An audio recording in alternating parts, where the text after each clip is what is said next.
Hello and welcome back to the channel known as Joe from Cincinnati. I am Joe from Cincinnati.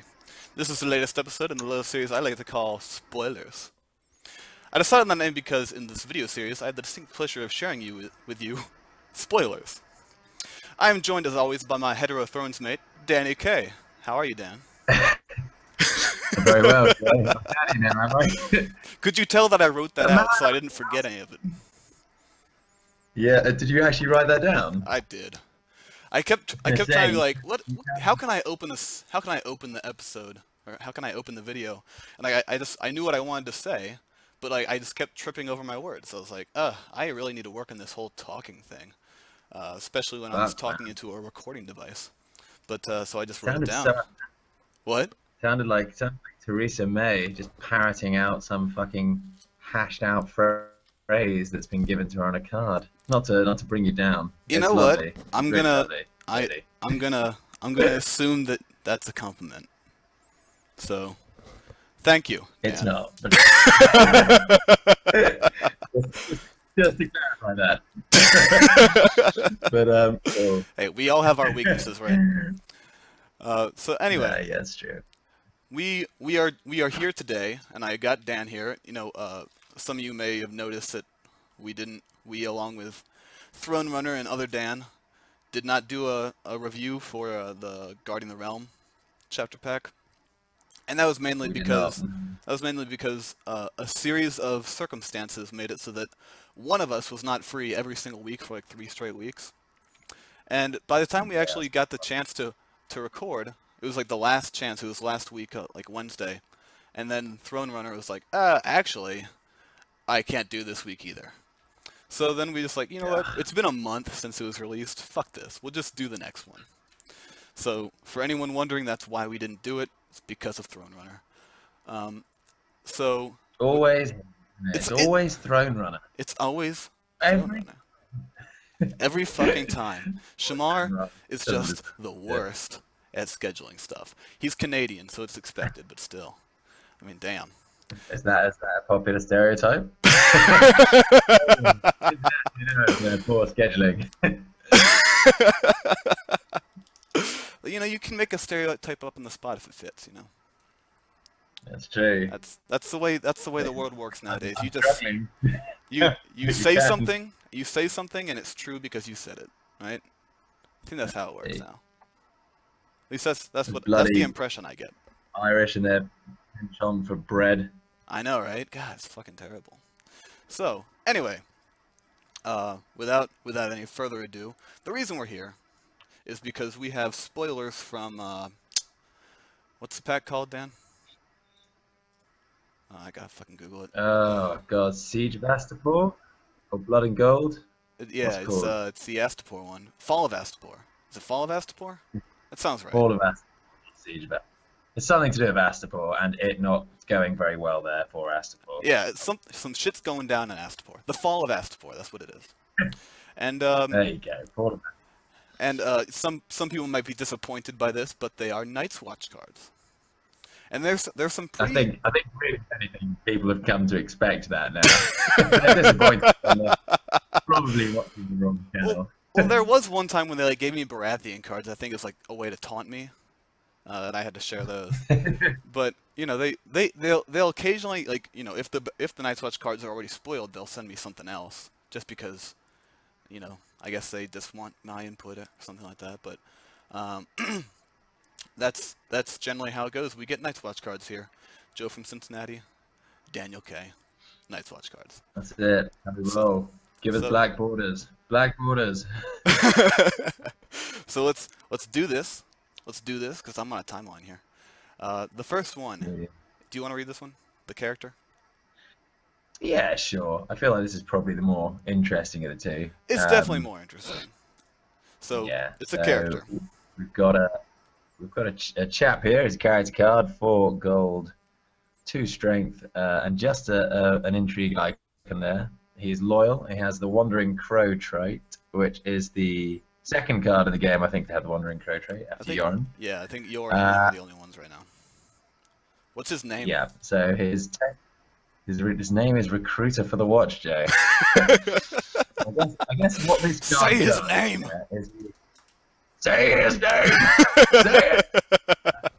I guess what this guy does, in a sort of roundabout way, is recruit for the watch. Wow. Um, so his text reads, you may choose not to stand recruiter for the watch during the standing phase. And I hear you going, now why would I do that? Well, dear listener, please just halt that thought process for a second and allow me to read on. He has an action, a marshalling action, in fact, and it reads, kneel recruiter for the watch to choose a character with printed cost 2 or lower. Take control of that character until recruiter for the watch stands or leaves play. Whoo! Wow. So, this guy is a little chud pincher. Just going to pinch your chuds and keep him now. So, it's quite an interesting way of looking at this card. My first thought is, the round you play him, he is probably the worst, but every subsequent round he stays in play, he kind of gets better, you know? Yeah. Or you can just endlessly use him to steal their claim soak, which is also pretty cool. Yeah, you know, I really like the idea of stealing people's claim soak just so that, you know, they might be a little more uncomfortable doing all-out challenges on you if you're second player, because then your military challenge, if you do, you know, happen to have one, would hurt a little bit more if that's their only chud, or if, you know, they don't have very many chud. Or if you have Corrin and they have a chud and then the next thing is important, you can take something and then things like that. So, you know, I kind of made a list. You know, I did some actual reading of things. Yeah, no, I remember your list, and I think you should read it out because it's a very good list of all the cards he affects. What's cool as well is Nightmares doesn't work on him, if I'm reading this correctly. Yeah, I actually that was the first thing that came to my mind too, is that you know, you can Nightmares him, but you don't get your character back because he's still kneeling, or he's still leaving. He has not left play yet. In play. So the marshalling action, his Interesting. marshalling action creates a lasting effect that doesn't end until he stands or leaves play, regardless of when that is, or if he's Nightmares at the time or not. So I mean, obviously you can do things like that Targaryen location, Plaza of Pride. I think that can stand him, and then you get your character back, because I think that says any character. It doesn't. I don't think Plaza of Pride specifies your own character. But at that point, you are literally using your standard phase to stand someone else's character specifically to get a chud back. I can't really see that being. I'm just spitballing here. Yeah, stand a character. So you could potentially do that, but Nightmares doesn't work, and Milk of the Poppy doesn't work until he stands in the standing phase. So, you know, removing his text once he's taken a character doesn't necessarily get you your character back until he does stand or leave play. So the list that I put together was a list of, in my mind, relatively important things that you can take with this recruiter, and it was actually surprisingly long.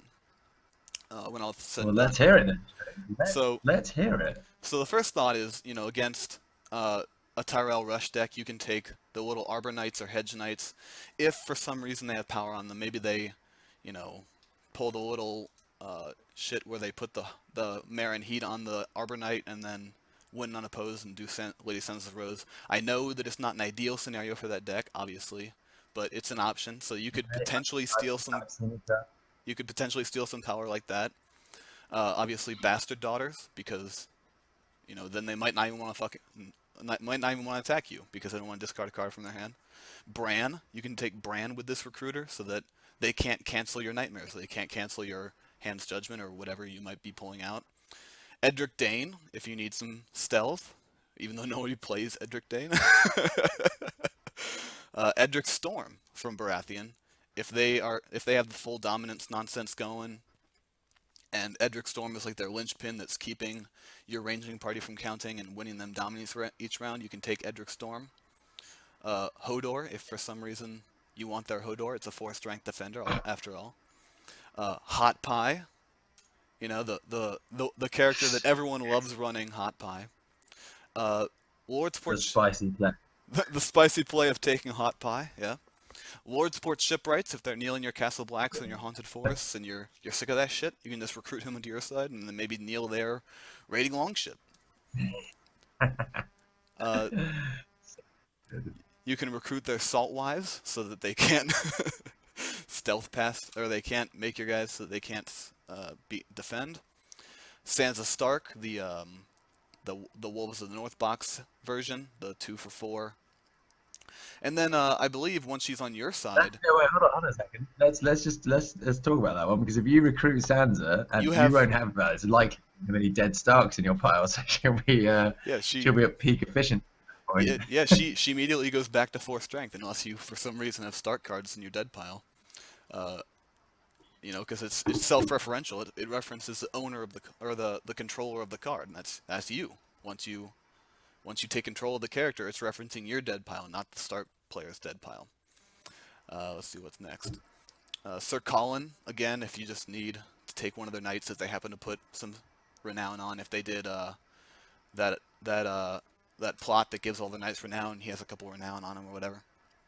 You can take him. Sir Jorah, if they have a 2-power Sir Jorah just sitting on the board, or hell, even if they just have him on the board as a cheap defender, you can take him.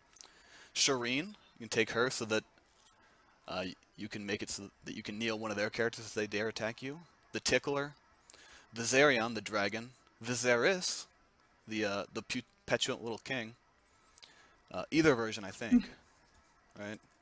Yeah, they're both 2, I think. Yeah, they are. So if someone, well, yeah, one's 1 and one's 2. So the king is 2 gold. So Yeah. if someone is absurd enough to run this guy, you can take their character with power on them, and then basically any claim soak. You know, the reducers, the tumblestone knights, all the little shits that don't matter, except to just do chud challenges or block chud, like chud block or things like that. So you can take all of those. So it doesn't specify uniqueness, obviously, so you can take any of these characters based on what you need to do. And I find it intriguing. I don't know if I would say it's amazing, but I definitely think it's an interesting card. What are your final thoughts on it? So I think it's great for all the reasons you just mentioned about the characters that you can pinch. I mean, I think how a high impact it's going to be really depends on the matchup. I can see it being quite high impact in like versus Stark or Targaryen. Losing a dragon early. Let's say they see their because the 2-cost dragon is normally one of the ones that they run 3 of. Viserion. So yeah, Viserion and Rhaegar are the ones that are always 3 of. So early on, if you see them early and they see Viserion early and they lose their dragon and they can't trigger Dracarys, that can be quite impactful. Yeah. Yeah, and I just think as well in maybe like an aggro deck where you're just trying to wipe their side of the board, via various things like puts the sword and Corrin. It's just another thing to help sort of thin them down. It's good. The issue I can see with it is that 4-cost slot for Night's Watch is quite a competitive one. I mean, yeah, you got your ranging parties in there. You got Thorin. You've got Jeremy Riker in there now, and he's pretty good. You've got Dennis Malison who's in there, and he's pretty good. You've got these guys. Maybe you're running Ghost. Maybe you've got a couple of rattle shirts in. If you're running one of the new characters that can, take attachments. Yeah, actually take attachments. Yeah. So, and he can take attachments. So, I mean, I can't really see many people milking this guy because you'd have to get the timing window pretty spot on, wouldn't you? Yeah. Normally, when you play this guy, you're instantly going to kneel him and just keep something on the board. Yeah, and then there's I don't know. I don't really. Ari as well, yeah. Or Ari or however you pronounce it. Yeah, she's a great 4-cost character. So I don't know. I'm sure he will find his way into decks because he is legitimately good. And there's probably some quite clever little swings. I can imagine him sort of swinging games quite quickly. Do you know what I mean? Like, yeah. Imagine that you had, I don't know, something. Let's say you had a milk on Jon Snow. You're playing big Jon Snow, and that you're playing versus Targ, and they've got Viserys out. You play this guy, steal their Viserys, and get him off the board and take the milk from John. Little things like that, little sort of clever plays that can swing rounds, and thus in the swing of those rounds help you accumulate more power and whatever. Now I can see him. I can see him being, I can see him being quite impactful, but he does have weaknesses. Like like I said, this cost lot thing, and there's low strength as well, man. This guy's like absolute burn fodder too.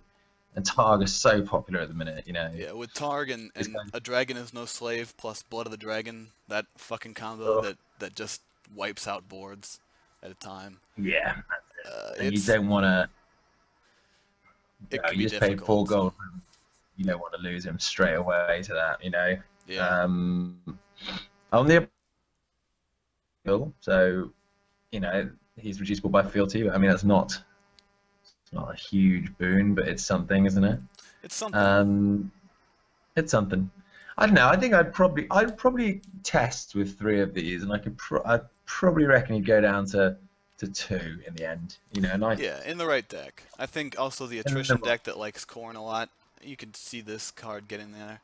The biggest issue with Yorn I've always had is how do you get things into the discard pile? Because low-cost characters are either in play or in the dead pile.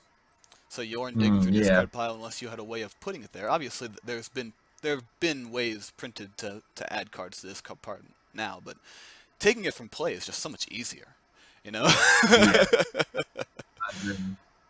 Taking it from play is great, and that's why I think he will see play. And I don't even think. I mean, if you look at it like it's a repeatable ward, Yeah, a miniature ward.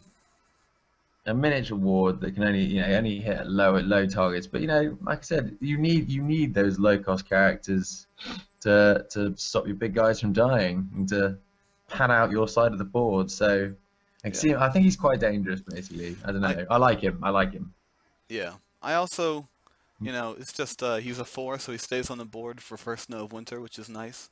So in the case that you do get hit by first snow of winter, you got this guy to discard, and it's not going to be like a ranging party or anything like that.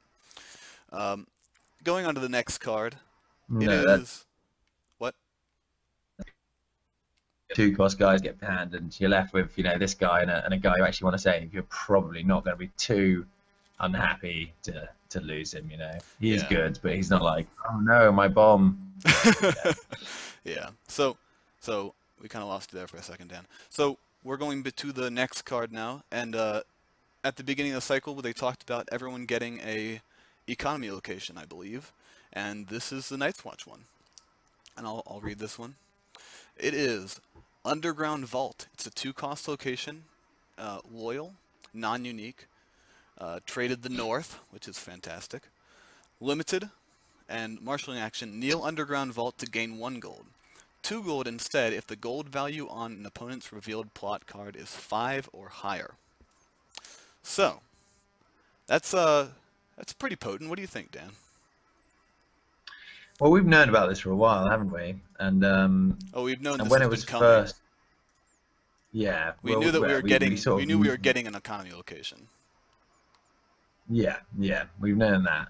And I think when I first heard about what it did, I thought it sounded crap, especially after seeing the Targ one in full force, and the Greyjoy one's been around a little bit, and even that actually, there's some clever builds that I've played against recently that get that discard pile filled up very quickly, Yeah. And I just thought, well, my issue with this card is these locations that are coming out help you to run a lower gold curve on your plots. Yeah. Because you have more economy on the board. And I was thinking, so basically they've given the Night's Watch one the ability to only get its 2 gold if the opponent's running 5 or higher. And yeah, there are some good plots of 5 gold there, but as I said, I think on the whole, as these locations come out, what you'll start to see more nasty plots, as I call them. Well, it's so I was a bit sort of pissed off. It's definitely frustrating, right? I mean, you have Targaryen who can run an entire plot deck of nothing but 2s and 3s and shit, because of their economy location is just so fantastic. So that's frustrating Exactly. because I don't see this really activating all that often against Targaryen. Obviously, their summer harvest turn. By the way, and that's something that we should mention. Yeah. This is not printed gold. This doesn't say revealed plots printed gold But value. you sort of cut me off before I finished it. I was going to say, and then I found out with gold Oh, modifiers. I see what you're building to. Yeah, so yeah, gold modifiers actually affect the gold plot. And what maybe Joe could do when he edits the video is put that little screenshot from the rulebook into the video so you can read it for yourself. But Oh, I'll show it right. I'll basically, show it if right you have a here, gold, actually. there we go. Yeah, if you have a gold modifier on the board, it's not like a +1 just floating there in limbo. Like that is on your plot basically. So if your Tywin is out, or sorry, if Tywin's out or the Arbor's out, then whatever the gold on their plot card is that plus the number basically. So Yeah. The actual the literal text is the following icons modify the values of various statistics on their plots on their controller's revealed plot card. So it modifies the value on the plot card. The location references the gold value on an opponent's revealed plot card. So it's I think it's pretty open and shut. I know that there were some questions about this, but I'm sure that Larrick fellow will undoubtedly get to the nitty of this in moments once the new pack is fully there and the FAQ's up. But it's pretty, like you said, yeah, it's pretty clear cut for me. yeah. So since it's not printed gold, it counts Rose Roads obviously, and then it also counts things like the Summer Harvest. So if you have if they play Summer Harvest and you play a 3 gold plot, they have 5 gold on their plot card because the Summer Harvest sets the gold value to 5 at that point. So I can see this, a lot of decks run opening plots of Time of Plenty. That's very common as an opening plot in non-Targaryen decks. Summer Harvest also, Noble Cause. People will run Trading with Pentoshi every once in a while. So I think there's a relatively good chance of getting this triggered 2 to 3 times per game if you see it pretty early. In a 6 plot game, you'll see it maybe 2 or 3 times, which is not awful. I mean, I prefer the ones that once they're turned on, they're turned on. Like with the Targaryen card, once you get 4 Well, cards. let me stop you a second there. Let me stop you there. All right. This kind of what's cool about this one is the stronger their economy gets in a way, the sort of stronger your economy gets. So they put a Rose Road down, all of a sudden your ability to trigger this goes up by X percentage based on what plots they're running. Do you know what I mean? So Yeah. the heads on spikes that previously wasn't triggering this is now triggering this. So I don't know. I think it's better than initially meets the eye. Yeah, but again, we're getting a lot of other economy like the Great Hall, which is really annoying when they can just reduce their 6 coster by 2 and then they can run a bunch of 4 gold plots. But like you said, Rose Roads modify it, so hopefully this will trigger a little more often than you initially think. And like you said, if they have weak economy, if they have strong economy, you have strong economy. If you're not getting strong economy from this, that means that they're not getting particularly strong economy either. So it's not a matter of falling behind, like in some. With Targaryen, if they're unable to kill 4 characters in a timely manner, like if you Hand's Judgment their key Dracarys that would have won them a military challenge and put 2 characters in the dead pile to activate their location, they can sit there with the 1 gold for several turns in a row. Same with Greyjoy, where if they're not getting their pillage cards or if they're not getting whatever they need to get discard cards into your discard pile, then it might take them a couple turns. This, you could potentially have this on the first turn. If you set this up, there's a relatively large percentage chance that you get the additional economy on turn 1, which is not bad at all.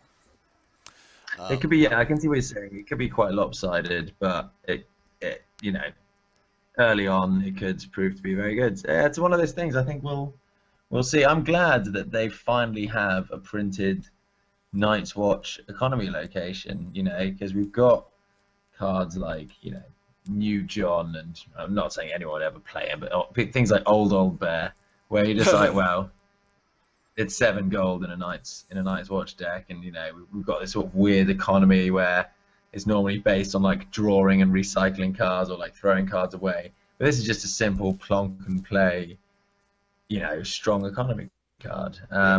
So And yeah, I'm looking forward to using it. You know.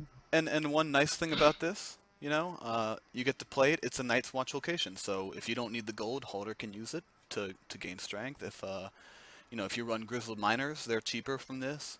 If you have the Shadow Tower Mason, they get activated quicker with this. So it's better than Rose Roads and King's Roads in that regard of, Night's Watch typically like to have Night's Watch locations. So this is an economy location that also counts as a Night's Watch card for all the things that you want to do with it, which I don't think is Yeah, bad at it's all. got some with the rest of the faction, which is great.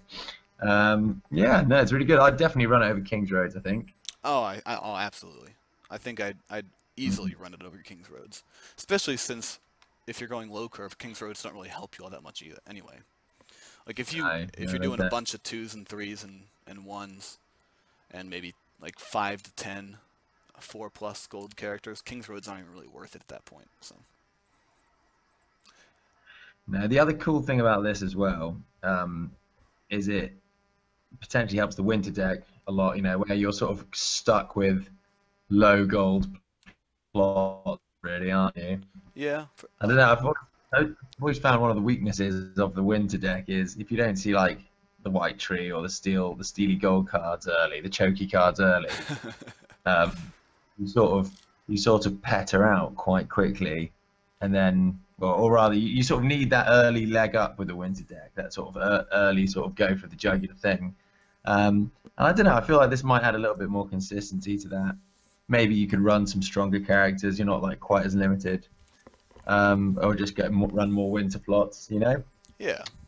No, I Opens up some I can definitely see that being the case. So with that, is there anything you want to add, Dan, before you wrap this up? No, it's pretty difficult to carry on finding stuff to talk about an economy location, which is basically just kneel the card and get some gold. Yeah. I mean, it works pretty well, though. So I'm not going to Yeah, knock it. It's yeah, just a very simple card. it's very true. I mean, you just got to worry about when people start taking Rose Roads out their decks. You know, God, nightmare. Yeah. That's when you start wondering about this plot in this location. But for the time being, with only 2 other factions having their economy, unless they all come out in this chapter pack. We haven't seen a lot of cards for this chapter pack yet, but if we're the 3rd one and we're the only ones that have one so far in this point, yeah, people will still be running Rose Roads for a while, and you'll get to benefit from that. Yeah, I think Rose Roads will always, or rather zero cost set locations will always have a place in decks just because of their setup value. But, you know, maybe not always Rose Roads. We'll see. We'll see. All right. Well, with that, thanks everybody for watching, and thank you the people who just opened it up, looked at the images, and closed it. That was also nice because you still hit my view number, which I guess matters. So. I'm not good at running a YouTube channel if you can't tell. Nonsense.